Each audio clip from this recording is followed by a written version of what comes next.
باہر نکلا 22 سال کا جوان F6F بنے ہوئے ہیں اس کے جسم میں،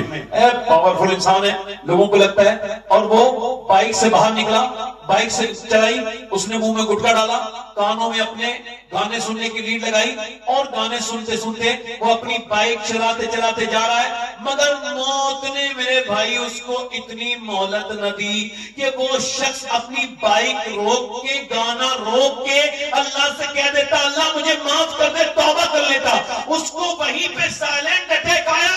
بائک بعد میں گری، وہ پہلے گرا مر کے اور بائک گر گئی، اور پھر اسے اسپتال، مگر اسپتال میں ڈاکٹر نے کہا یہ مر چکا ہے، یعنی مہلت نہیں ملی، گانا سنتے سنتے مر گیا۔ وہ کہاں گیا؟ وہ سمجھتا تھا میں اپنے گھر جاؤں گا، مگر گھر نہیں گیا، روم میں نہیں گیا، اے سی کے کمرے میں نہیں گیا، وہ پوسٹ مارٹم ہاؤس گیا اور 4-5 گھنٹے اس کے جسم کو انتظار کرنا پڑا چرنے کے لیے، اور پھر اس پوسٹ مارٹم ہاؤس میں مکھیاں یہ وہ اس کی ناک میں بے تکلف چڑھ رہے ہیں، مگر کوئی قریب نہیں جا سکتا، پروسیس الگ ہے۔ آگے بڑھا اس کا جنازہ، اس کو کپڑے اتارے گئے، مرد عورت جو بھی نیچرل موت مرتے ہیں اس کا پوسٹ مارٹم ہوتا ہے اور اس کا کپڑے اتار دیے جاتے ہیں۔ اس کے بعد وہ کیا کرتے ہیں؟ پہلے چھینی اور ہتھوڑی سے کاٹتے تھے، اب وہ چھینی اور ہتھوڑی نہیں ہے، ان کے پاس گلنڈر ہے، یہاں سے ڈالتے ہیں، پورا پھاڑ کے ختم کر دیا، پورا کر سے پورا بھیجا پھاڑ کے الگ نکال دیا، اس کے بعد پھر یہاں سے پھاڑتے ہیں، کر پورا پھاڑ دیتے ہیں، اور پورا یہاں سے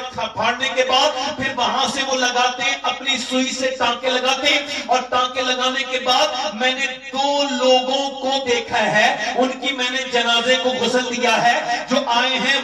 یہ جو مرے ہیں پوسٹ مارٹم سے، ایک لڑکا 18 سال کا، ایک 20 سال کا، دونوں سگے بھائی مر گئے تھے، میرے پڑوسی تھے، میں نے غسل دیا، ایک کا میں نے سر اٹھایا تو ایسے ان کے بے ترتیب ٹانکے لگے تھے کہ ٹانکا نکلا، میرا ہاتھ آگے بڑھا اور اس کے اندر داخل ہوا تو سفید ایک اس کے سفید اس کی ایک ہڈی میری انگلی پہ لگی تو خون نکل گیا، میں رونے لگا۔ ایک صاحب بولے کیا درد ہو رہا ہے؟ میں کہا درد کی وجہ سے نہیں رو رہا ہوں، اللہ کے رسول فرماتے ہیں جب مردے کا ہاتھ پکڑتا ہے غسل دینے والا تو مردہ کہتا ہے آرام سے میرا ہاتھ اٹھانے میں نرمی کر، ہاتھ پکڑنے میں غسل دینے میں تیرے ہاتھ اٹھانے سے مجھے تکلیف ہوتی ہے۔ جب لے کے چلتے ہیں جنازے کو تو وہ کہتا ہے میرا جنازہ اٹھانے والوں قدموں کو ذرا آرام سے رکھو، تمہارے قدموں کی تھمک سے مجھے درد ہوتا ہے۔ حضرت سیدنا عیسیٰ علیہ السلام اپنی والدہ سیدہ مریم کی قبر پہ گئے اور جا کے بولے میری ماں مریم میں اب مردے زندہ کر لیتا ہوں، تو کہے تو تجھے زندہ کروں۔ اندر سے آواز آئی عیسیٰ نا نا نا میرے بیٹے، جب روح نکلی تھی تو مجھے اتنی تکلیف ہوئی تھی، اس کا احساس مجھے اب تک ہو رہا ہے۔ میں نے اس سے کہا میں اس وجہ سے رو رہا ہوں کہ دن رات سفر میں رہتا ہوں، بس اس سے کہہ رہا ہوں مالک پوسٹ مارٹم والی موت سے بچا لینا میرے کریم، بس وہ چیڑ پھاڑ والی موت سے بچا لینا، اور مدینے میں اپنے محبوب کے جلووں میں موت دے دینا اپنے کرم سے، اپنے محبوب کے مدینے کی مٹی کی برکتوں سے یا اللہ، بس مدینے میں مٹی اپنی ختم ہو جائے۔ دور کیا جانی بدکار پہ کیسی گزری، تیرے ہی قدموں میں مرے بے کسو تنہا تیرا، یہ کون سی موت ہے؟ سوال یہ ہے اس کو کالی پنی میں لپیٹ دیا، ٹانکے لگا کے بھیج دیا، اب ماں رو رہی ہے ہائے میرے لال صبح نکلا تھا تو ٹھیک تھا، اب ماں رو رہی ہے، بہنیں دہاڑ مارتی ہیں، باپ کہتا ہے میری پیٹ ٹوٹ گئی، بھائی بہت پریشان ہے روتے، مگر سب پہ ایک کیفیت نہیں ہے، جتنا بیچ میں آگ لگتی ہے اتنا ہی بیچ گرم ہوتا ہے۔ انہوں نے کہا جلدی چلو، رشتہ دار کہہ رہے ہیں جلدی اٹھاؤ، ہماری دکانیں بند ہیں، دور جانا ہے، جلدی جلدی جلدی ہوئے ہے۔ جس دنیا داری کے لیے جیا تھا وہ دنیا تجھے 10 منٹ رکھنے کے لیے تیار نہیں، اٹھا دیا جنازہ، مچا شور اور پہنچے قبرستان اور اس کو دفن کر دیا گیا، اور دفن کرنے کے بعد جیسی نکلے اب جب ان کے پیروں کی آواز سنتا ہے مردہ تو اللہ کے رسول فرماتے ہیں وہ کہتا ہے او مجھے دفن کر کے جانے والوں، مجھے دفن کر کے جانے والوں، مجھے دفن کر کے جانے والوں، میرے دوستوں کتنی راتیں میں نے تمہارے ساتھ گزاری تھی، ایک رات تو میرے ساتھ گزارو، ایک رات تو میرے ساتھ تھوڑا وقت گزار دو میرے دوستوں میرے بھائیوں، مگر کوئی نہیں رکتا اس قبر والے کے پاس۔ افسوس کی بات تو یہ ہے جو تقریر کر رہا ہے ایک دن اس پہ بھی یہی حال ہونا ہے کہ اس کے اوپر مٹی ڈال کے لوگ چلیں گے اور یہ بھی کہے گا یہ سن رہے ہیں ان پر بھی یہی حال ہونا ہے، کوئی نہیں بچے گا۔ 100 سال کے بعد پھر نہ جانے کون ہوگا یہاں پر اور کون نہیں ہوگا یہاں پر. میرے دوست میرے بھائی سوال یہ ہے کہ وہ نوجوان جو قبر میں دفن ہوا ہے اور جب حضور تشریف لائے ہوں گے تو اس نے اپنی ان آنکھوں سے دیکھنے کی حضور کو کیسے ہمت جٹائی ہوگی جن آنکھوں سے وہ فلم دیکھ کے مرا ہے.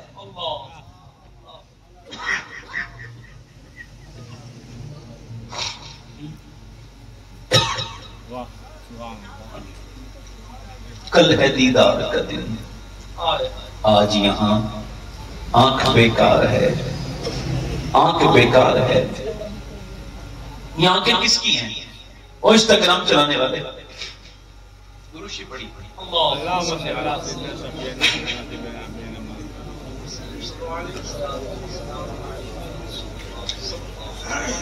اور موبائل چلانے والے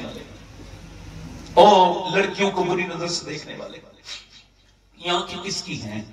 بتا مجھے کس کی ہیں. ادھر دیکھ اے بھائی, ادھر دیکھ اے مسکرانے والے. انسان بن بھائی, کبھی کبھی وقت ہوتا ہے انسان کو اپنی آخرت کے بارے میں سوچنا چاہیے. ادھر دیکھو, آنکھیں کیوں بنائی گئی؟ حضور سے پوچھا گیا یا رسول اللہ آنکھیں کیوں بنائی گئی؟ کہ اللہ کے دیدار کے لیے. کس کے لیے بنائی گئی؟ اب بتاؤ, قیامت کے دن جب یہ میری آنکھیں آپ کی آنکھیں یہ کہہ دیں گی اللہ کی بارگاہ میں, پروردگار تو نے بنایا تو اس وجہ سے تھا کہ یہ تجھے دیکھ سکیں, تیرا دیدار کریں, مگر اس نے تو گندا کر دیا. حضرت علی فرماتے ہیں میں نے کبھی اپنی آنکھوں سے اپنی شرمگاہ بھی نہیں دیکھی, اپنا پرائیویٹ پارٹ بھی نہیں دیکھا. کسی نے کہا یہ ناجائز تو نہیں؟ آپ فرماتے تھے اس وجہ سے جن آنکھوں سے میں حضور کو دیکھتا تھا مجھے شرم آتی تھی, ان آنکھوں سے نہیں دیکھتا تھا. اللہ اکبر, کل ہے دیدار کا دن, آج یہاں آنکھ بیکار ہے. کیا ہونا ہے مجرم کو نہ شرماؤ, احباب کفن ڈھک دو, منہ دیکھ کے کیا ہوگا پردے میں بھلائی ہے. جب مسلمان لڑکیاں برقع اوڑھ کے غیر مسلموں کے ساتھ تھیٹر میں نظر آنے لگے, جب مسلمان بچیاں بیٹیاں برقع اوڑھ کے کسی غیر مسلم کی بائک پہ بیٹھنے لگے, اس کے ساتھ بے تکلف گھومنے لگے, اس کے ویڈیو نہ ڈالا کرو, کیوں اپنی بہاؤں کو بدنام کرتے ہو؟ یہ زمانہ اب وہ سوچ سمجھ کا نہیں ہے میرے بھائی, نہ ڈالا کرو. 11 لاکھ لڑکیاں چلی گئی, مانتا ہوں دل کو تکلیف ہے کہ مسلمانوں کی لڑکیاں ایک سازش کا شکار ہو رہی ہیں, اس میں کوئی شک نہیں, مگر سوال یہ ہے مجھے بتاؤ کہ کیا وہ صحیح معنوں میں مسلمان ہیں؟ کیا وہ 11 لاکھ لڑکیاں جنہوں نے غیر مسلموں کے علامتی نشان اپنے سروں پہ لگائے, جنہوں نے ویڈیو بنا کے کہا ہم اسلام چھوڑ رہے ہیں, میں ان کو صحیح معنوں میں مسلمان نہیں مانتا. مجھے لگتا ہے یہ کسی ناچنے والی کی لڑکی ہے, یہ کسی بے شرم عورت کی عورت لڑکی ہے, یہ کسی باحیا ماں کی اولاد نہیں, یہ اس ماں کی اولاد ہے جس نے ٹی وی کے سامنے تو رونا سکھایا مگر مصلی پہ بیٹھ کے اللہ کے سامنے رونا نہیں سکھایا. واہ واہ,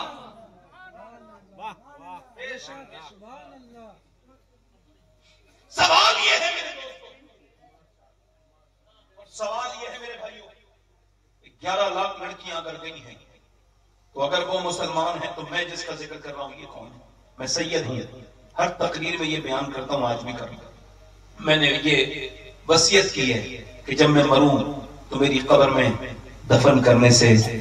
پہلے سینے پر میرے فلسطین کی لڑکیوں میں سے